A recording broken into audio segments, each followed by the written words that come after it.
จำปาซีต้นแน่เปิดเล่ามาจากไหนวันนี้เอาพ่อสังเกตว่าอีพ่ออีแมวฟังเอาถอนฟังหมอลำแบบเก่าหมอลำตั้งแต่กี่มีแท่บ่กี่คนเขียนกระเป๋าจน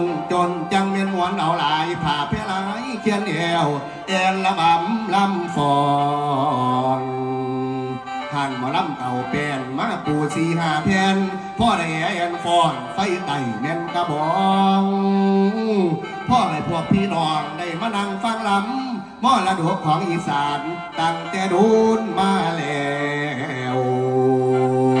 แถวทั้งเหนือหรือใต้ดังไกลจนคนใดลือซื้อถ้ากันจำจื้อไว้ไปนายาสุวรรณพอศรัทธาแม่ศรัทธาเพิ่นก็ได้ไปจ้างกับผมมาลำทรงเสียงบดีเพิ่นร้อจ้างมาลำให้สู่ฟัง